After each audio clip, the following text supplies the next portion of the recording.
안녕하십니까. 2020년 3월 17일 최병무의 팩트 시작하겠습니다.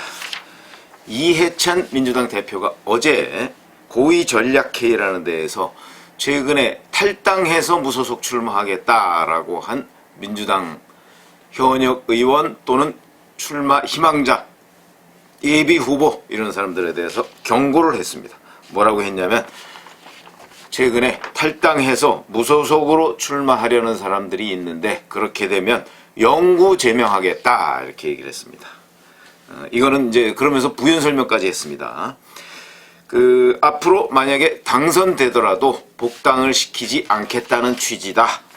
그래야 지금 나간, 그러니까 이제 무소속 출마를 하기 위해서 탈당을 한 그런 후보가, 그리고 지금 나간이라는 것이 이제 그런 후보가 선거운동을 난 복당하겠다 이렇게 할 수가 없고, 그 다음에 이제 공천을 받은 그런 후보들은 선거운동을 원활하게 할 수 있다. 이런 취지다. 이렇게 그거 굳이 설명 안 해도 다 아는 얘기인데 그렇게 얘기를 했습니다. 그러면서 필요하다면 당규를 보완하겠다. 이렇게 얘기했습니다. 당규 보완이라는 얘기는 영구 제명하고 이런 사람들의 복당을 받지 않겠다. 이렇게 당규를 고치겠다. 이런 얘기죠. 근데 지금 그러면 대표적으로 컷오프 되거나 아니면 경선에서 탈락하면 못 나갑니다. 그러니까 컷오프 되거나 아니면 단수 공천, 전략 공천 이런 거로 인해서 출마를 못 하게 된 대표적인 사람들이 누가 있느냐? 그거 바로 이제 문희상 국회의장의 아들 문석균 씨가 있고요.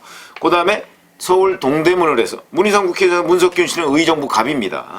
그다음에 동대문을의 민병두 의원 컷오프 됐죠. 물론 미투 논란이 있었습니다만은 그 미투 논란 심각한 거죠. 전 컷오프에 이유가 있다고 생각을 합니다만 어찌됐든 간에 본인은 무소속 출마를 선언했습니다. 그 다음에 청주 서원의 현역 의원이죠. 오재세 의원. 오재세 의원도 컷오프 됐는데 여기는 좀 황당하게 컷오프 된 케이스가 아닌가 싶습니다. 거기서 다선 의원이고 그런데 이제 본인 주장은 노영민 비서실장의 측근 때문에 본인이 컷오프 됐다 이렇게 지금 주장을 하고 있는데 무소속 출마하겠다 이렇게 선언을 하고 있고요. 또 하나는 바로 서울 금천구입니다. 금천구의 차성수 전 금천구청장. 제가 말씀드린 적이 있는데 구청장 출신들이 굉장히 득표력이 있습니다. 왜냐면 거기서 구청장은 그 지역에 금천구는 지역구가 하나지만 대개 서울에 있는 그 구청마다 하나 두 개 정도가 하나 두 개, 그런 심지어는 세 개까지 이렇게 지역구가 나눠져 있지 않습니까? 그러다 보니까 더군다나 구청은 또 예산권을 가지고 있습니다. 그래서 구청장 출신들이 굉장히 득표 경쟁력이 있는 게 사실이다. 그런 점에서 본다면 차성수 전 금천구청장도 굉장한 득표력이 있을 것으로 보이는데 구청장을 컷오프 시켰습니다. 그리고 경선에도 안 붙이고 거기에 최기상 전 부장판사 그 사람을 공천을 했죠. 그러니까 이제 당연히 차성수 전 구청장이 반발을 해서 지금 무소속 출마하겠다 이런 얘기가 나오고 있는데 이런 사람들 외에 무소속 출마 얘기가 굉장히 많고 이거는 민주당만 그런 게 아니고요. 지금 미래통합당의 경우에도 무소속 출마하겠다 이런 사람들이 여럿 나오고 있습니다. 홍준표 전 대표를 비롯해서 대구에 있는 곽대훈 의원 이런 사람 뿐만 아니고 강원도 강릉의 권성동 의원 현역 의원들 여럿 있죠. 김태호 전 지사 이런 사람도 있고요. 10명이 훨씬 넘습니다. 미래통합당도. 근데 아마 민주당도 10명 넘을 것으로 보입니다. 더군다나 여기에 민주당이 이제 이해찬 대표가 이렇게 또 흥분하는 이유 중에 하나는 사실은 호남 지역에서 제가 거의 민주당이 싹쓸이 할 거다 이런 말씀을 했죠. 몇 명을 빼놓고서는. 그런데 그 사람들 중에 일부는 아예 요새 파란 점퍼를 입고 다닙니다. 아예. 그래서 겉으로만 봐서는, 그리고 사람 이름만 봐서는 저 사람이 민주당 소속인지 아니면 민생당 소속인지 아니면 무소속인지 알 수 없을 지경이 돼 있는 상황이 있다. 그러니까 이해찬 대표가 이렇게 얘기를 하는 것이다. 그런데 제가 문제라고 얘기하는 부분의 하나는 바로 4년 전에 이해찬 대표가 본인이 컷오프 되니까 무소속으로 출마했던 사람입니다. 그러니까 4년 전에 본인 상황과 똑같은 상황에 대해서 지금은 그러니까 본인이 4년 전에 컷오프 돼서 탈당해서 무소속 출마하고 당선돼서 나중에 복당해서 지금 현재 4년 후에 4년 후에 당대표가 돼 있는 사람입니다. 그런데 그런 걸 막겠다 이렇게 지금 얘기를 하니까 황당해지죠. 많은 사람들이. 여기에 대해서 기자들이 질문을 하지 않았겠습니까? 그러니까 또 이렇게 변명을 했습니다. 뭐라고 했냐면 4년 전에는 김종인 비대위 대표가 개인적 판단으로 자기를 컷오프한 것이고 지금은 뭐 이러저러한 공천 뭐 위원회 뭐 이런 거에 따라서 그런 사람들이 종합적으로 토의를 해서 내린 시스템 공천의 결과다 이렇게 얘기를 했습니다. 자, 이게 얼마나 황당한 얘기인지는 제가 뭐 시스템 공천이라는 게요 결국은 대표의 의중 그 다음에 고위 전략회의 사람들의 의중 이것을 벗어난 적이 별로 없습니다. 그러니까 이게 제가 시스템 공천이 아니다 이런 말씀을 여러 번 드린 적이 있는데 그 시스템을 만드는 사람이 누굽니까? 대표와 당 지도부입니다. 지도부의 의사와 맞는 사람들을 위주로 해서 공천위원회를 구성해 놓고 아니 그러니까 보세요. 지금 미래통합당 공천은 김영호 공천관리위원장이 대부분 한 것처럼 보입니다. 그 여러 가지 정황상. 그래서 이제 그게 불만을 품고 뭐 황교안 대표가 뭐 몇 개를 무효시키고 뭐 어쩌고 하고 지금 또 미래한국당 그 쭉 1번부터 뭐 40번까지인가 뭐 비례대표 쭉 해놨는데 그거 불만이다 그래가지고 그거 지금 뭐 또 비토하려고 하고 그래서 4년 전 새누리당에서 벌였던 공천 갈등과 비슷한 갈등 양상이 지금 보이고 있는데 이런 걸 보면 글쎄요 이게 뭐 충분히 소통이 됐다면 이런 일이 벌어지지 않죠. 정치적인 문제입니다. 그러나 그거와 별개로 어쨌든 간에 황교안 대표가 직접적으로 이렇게 조종하는 듯한 양상을 보이지는 않았습니다. 그런데 김영호 공천관리위원장의 그 역할 이런 것들이 미래통합당에서는 꽤 커 보였는데 민주당에서는 공천관리위원장이 누군지 아십니까?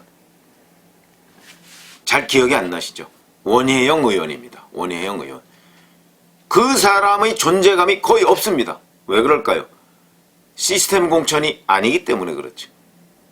만약에 이게 이해찬 대표의 말대로 시스템 공천이라면 그렇다면 원혜영 공천관리위원장의 이름과 존재감이 훨씬 더 부각돼야 됩니다. 그런데 그렇게 안 돼 있지 않습니까? 그런 걸 보면 이게 이해찬 대표의 주장처럼 시스템 공천이라고 보기 어렵다. 결국은 당 지도부와 이리저리 충분한 교감 속에서 이루어진 것이기 때문에 민주당은 그런 갈등이 없다. 아예. 별로 없다. 그런 갈등이. 이렇게 보는 것이 합당하다. 이거는 나중에 공천이 다 끝나고 난 다음에 한번 점검을 해보시면 제 말이 맞는지 안 맞는지 검증을 하실 수가 있을 겁니다.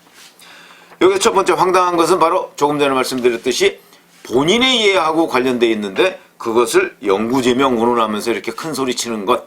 자, 그렇다면 민병대 의원이나 오재세 의원 또는 문석균 씨나 차성수 전 구청장 이런 사람들이 지금 이해찬 대표의 이 엄포에 대해서 겁을 먹을까요?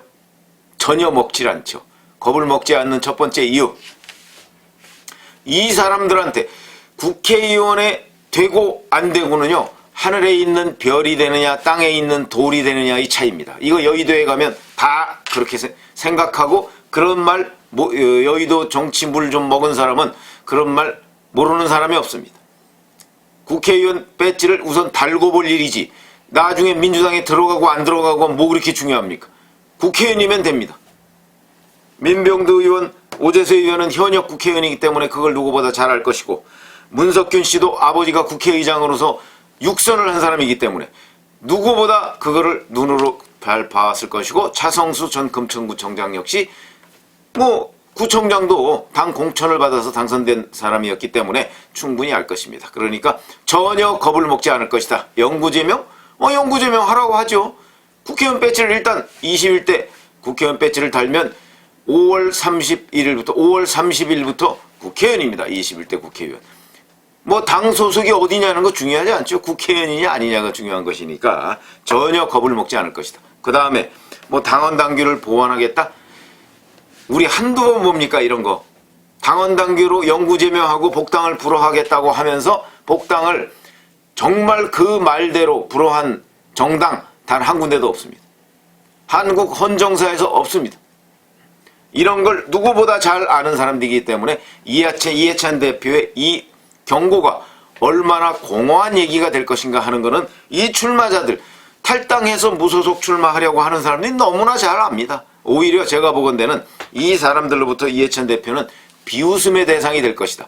자기도 그랬으면서. 그리고 이번에는 아니야? 이게 무슨 양치기 소년이냐? 이렇게 생각할 것입니다.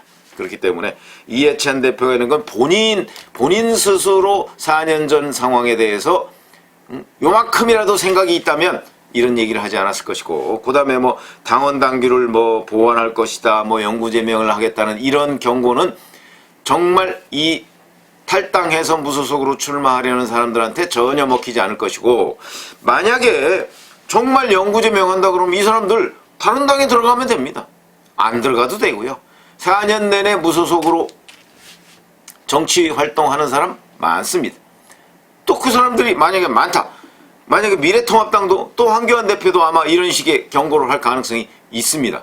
홍준표 전 대표, 황교안 대표 같은 경우는 특히 그렇죠. 홍준표 전 대표 같은 경우가 만약에 들어온다고 하면 본인의 경쟁 상대가 될 가능성도 있지 않습니까? 저는 별로 없다고 보지만 여하튼 있지 않습니까?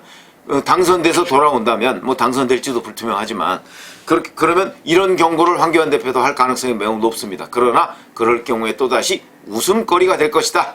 왜 그러냐면 만약에 미래통합당이든 민주당이든 탈당해서 무소속으로 출마하는 사람 영구 제명하고 전혀 받아들이지 않겠다고 그러면 이 사람들이 꽤 많아질 가능성도 있습니다. 그러면 자기네들끼리 무소속 연대 같은 모임 하나 결성하면 됩니다. 잘 아시다시피 2008년에 이른바 친박에 대한 친이의 공천 학살이 있었습니다. 이때 무소속으로 당선된 사람이 전국에서 25명입니다. 25명이면요. 이거는 친박연대라는 정당을 빼고서도 그렇다는 얘기입니다. 친박 무소속이 많았습니다.